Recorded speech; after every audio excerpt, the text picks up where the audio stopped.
Bismillahirrahmanirrahim. Alhamdulillahirabbil alamin. Allahumma sholli ala Muhammad wa ala ali Muhammad. Assalamualaikum warahmatullahi wabarakatuh. Halo teman-teman, apa kabar? Mudah-mudahan teman-teman selalu dalam lindungan Allah Subhanahu wa taala. Amin ya rabbal alamin. Alhamdulillah, kali ini aku akan sharing pengalaman sholawat dari dua testimoni ya. Ada dua testimoni. Yang pertama dari Mbak Oma, masalah rumah tangga yang sudah cerai sama suaminya akhirnya rujuk kembali, alhamdulillah. Kemudian yang kedua cerita dari teman aku yang bisa bangun rumah kontrakan 3 pintu, Masya Allah. Nah, cerita yang pertama itu dari Mbak Oma, aku bacain aja ya teman-teman. Assalamualaikum, mohon maaf lahir batin Mbak Mel. Waalaikumsalam Mbak, masih ingat saya enggak? Saya Oma Mbak yang waktu bermasalah dengan rumah tangga karena saya dicerai saat hamil 7 minggu. Alhamdulillah Mbak, akhirnya Allah dengar doa saya meskipun dengan drama yang panjang. Akhirnya saya sama suami kembali rujuk bulan Desember 2020. Awal saya kenal sholawat itu sejak saya bermasalah dalam rumah tangga karena saya merasa nggak ikhlas dicerai saat hamil. Saya sempat frustasi setelah nonton beberapa video tentang sholawat, saya pun ikut ngedawamin. Awalnya gagal karena nggak bisa fokus ke hitungan yang ditargetkan. Waktu itu saya targetkan 3.313, terus 1.111, tapi tetap susah istiqomah karena dalam pikiran saya kok suami saya belum ada kabar juga meskipun saya sudah bersolawat sekian banyak. Sedangkan banyak sekali yang mendawamkan bisa mudah memberi testimoni. Saya sempat mikir apakah dosa saya terlalu banyak sehingga permintaan saya belum juga dikabulkan. Kenapa mereka begitu mudah mencapai keinginannya? Apakah mereka nggak pernah buat salah? Itulah yang selalu berada dalam otak saya. Tapi saya tetap bersolawat walaupun hitungannya dikurangin jadi 1.200 kali setelah setiap sholat fardu. Jadi dirubah jadi dicicil 1.000 kali tapi dicicil. Tiap habis sholat 200 gitu ya. Dan saya juga mencoba ikhlas. Terserahlah suami mau balik lagi atau enggak. Nah tuh udah mulai pasrah dan ikhlas ya. Tapi setelah kehamilan saya masuk 5 bulan, suami tiba-tiba nelpon. Alhamdulillah hati saya benar-benar bahagia. Dan berharap semoga itu adalah jalan untuk kembali rujuk. Tapi tetap banyak konflik setiap ngobrol melalui telepon. Karena saya masih merasa dendam dan pengen terus memojokkan dia. Telepon terus berjalan sampai saya melahirkan, dan setelah usia anak 2 bulan, dia ngajak kembali bersama. Awalnya saya mau menolak, tapi saya kasihan melihat anak saya, dan akhirnya saya dan suami kembali rujuk tanggal 15 bulan Desember 2020. Alhamdulillah, semoga bisa lebih baik dan bahagia sampai surga, amin. Amalan saya istighfar 3 kali, syahadat 3 kali, sholawat Nabi 3 kali, hauqalah 3 kali, Al-Fatihah memohon ridho kepada Allah, Al-Fatihah kepada Nabi SAW, Al-Fatihah kepada Syekh Abdul Qadir Jailani radhiyallahu an, Al-Fatihah untuk target, Al-Fatihah untuk diri sendiri, sholawat 200 kali. Berdoa itu amalan beliau kalau habis sholat ya teman-teman. Jadi sholawatnya tuh dicicil 200 kali setiap habis sholat. Nah gini loh teman-teman, untuk teman-teman yang baru pemula, misalnya punya masalah pengen nyoba baca sholawat, saran aku jangan langsung banyak karena nanti kaget. Dan ketika udah capek-capek baca sholawat, tiba-tiba tahu-tahu doanya belum dikabul-kabul, akhirnya teman-teman ngerasa mana nih ngejar-ngejar Allah. Semakin ngejar-ngejar Allah, semakin nungguin hasil, semakin jauh dari pertolongan Allah. Semakin ngejar-ngejar Allah untuk ngabulin doa kita, ngungkit-ngungkit amalan-amalan kita kepada Allah, semakin kita nggak ditolong sama Allah.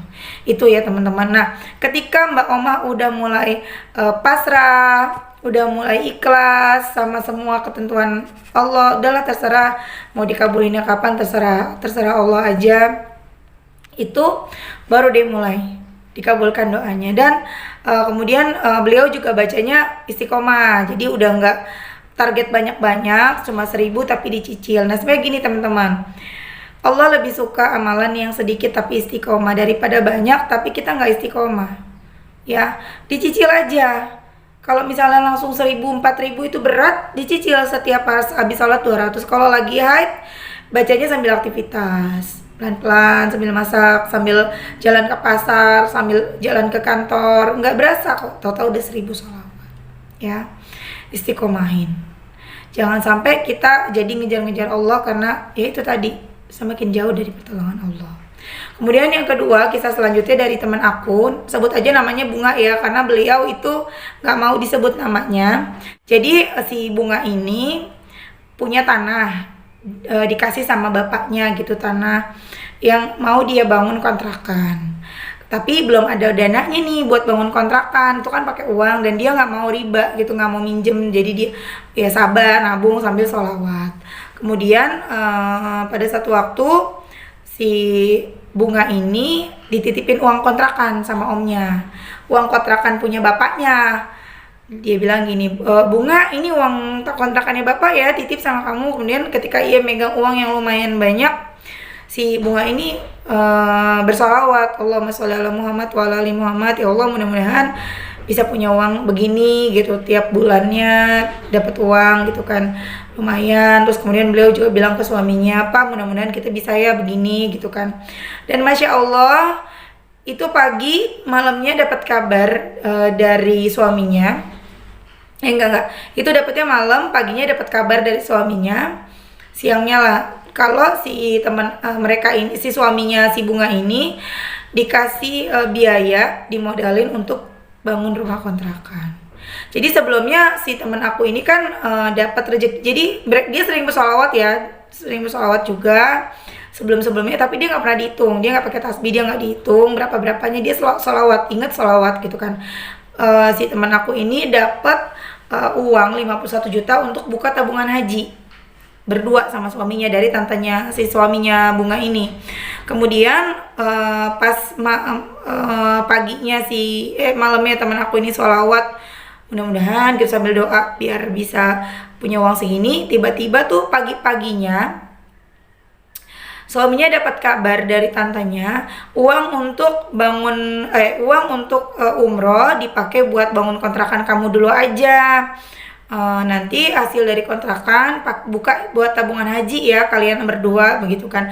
Dan Masya Allahnya lagi yang bikin teman aku sampai makjleb banget, dia bilang gitu, nanti aku kasih chatnya di sini ya. Teman aku sampai makjleb banget karena si tantenya ini ngasih biaya untuk bangun langsung 3 pintu rumah kontrakan, dan Masya Allah banget, tanpa ngutang, tanpa riba ya kan. Nah udah gitu dia sampai dia nangis sujud syukur gitu, terharu karena dia sebelumnya tuh habis nangis teman-teman, habis sedih, ngalamin sedih gitu karena diperlakukan dengan tidak adil gitu. Seperti dia tuh lagi ngerasa sedih lah, ada orang yang memperlakukan dia tidak adil gitu ya teman-teman, nggak bisa diceritain detailnya. Kemudian dia tetap ya udahlah, serahin sama Allah, sholawat segala macam, dan Masya Allah doanya terkabul. Dan kok bisa sih teman aku baru baca sholawat beberapa kali aja langsung kabul, baca malam sambil megang uangnya besoknya terkabul. Pertama, karena mungkin memang sudah pantas, kalau udah pantas Allah kasih. Yang kedua, teman aku ini baca sholawatnya istiqomah. Jadi dia nggak banyak-banyak, tapi dia istiqomah terus menerus, dan dia nggak pernah ngungkit-ngungkit amal ibadahnya, nggak pernah nagih-nagih Allah, ya Allah mana nih saya udah sholat, dia nggak pernah kayak gitu. Dan mungkin karena nggak dihitung itu ya, jadi kan kalau kita nggak gitu kan seolah-olah kita kayaknya baca cuma dikit ya, jadi kita nggak ngungkit-ngungkit, beda sama yang kalau baca langsung banyak, jadi kan kita maunya ngungkit gitu kan. Nah itu teman-teman, dan Masya Allah banget itu yang udah terjadi sama temen aku. Ayo teman-teman, pengen punya apapun, lagi punya hajat apapun, sholawat. Nih aku digangguin kucing terus nih. Ini namanya Mika. Mika lihat dulu Mika. Mika, awas jangan gangguin dong. Ya tuh teman-teman ya. Jadi ayo kita baca sholawat. Jangan males. Gak usah langsung banyak. Buat para pemula baca sholawat jangan langsung banyak. Dimulai dari misalnya ya yang paling ringan 11 kali setiap habis sholat ya. Kemudian taikin, jadi kalau udah terbiasa 11 kali, taikin jadi 21 kali, 33 kali, 50 kali, 100 kali, bahkan sampai terbiasa baca 500 kali, bahkan 1000 kali setiap habis sholat. Kalau udah terbiasa ringan, kita harus latihan terus. Istiqomah, itulah cara biar istiqomah, jangan langsung banyak, pelan-pelan. Kemudian ingat tujuan kita mau cepat sampai enggak. Kalau mau cepat sampai jangan males baca sholawat, kan kadang males baca sholawat, gimana biar nggak males. Ingat tujuan, kita mau lari ke depan, di depan ada uang. Nah uang ya, kalau uang kan cepet ya, Di depan ada uang 10 juta. Kalau kita mau ambil tuh di depan ada uang. Jaraknya 10 km. Misalnya, kita mau ngambil cepat atau lama? Kalau kita mau ngambil cepat, ayo cepet. Jalan terus, lari terus, ambil uangnya. Tapi kalau kitanya santai, pelan jalannya, mampir dulu ke warung kopi, minum ngopi-ngopi dulu, jalan lagi, tidur dulu, istirahat dulu, ya kapan nyampenya tuh keambil duitnya, gitu loh. Ya, yakin, istiqomah, pasrah. Mbak saya belum yakin mbak sama sholawat, gimana dong? Ya udah nggak usah yakin dulu, baca sholawat aja dulu, nanti dengan sendirinya keyakinan itu hadir, keikhlasan itu hadir, rasa cinta kepada Rasulullah itu hadir, rasa yakin kepada Allah yang begitu tinggi itu hadir, jadi dekat sama Allah. Aduh enak banget ya, sholawat tuh indah banget, nikmat banget bagi para pengamalnya.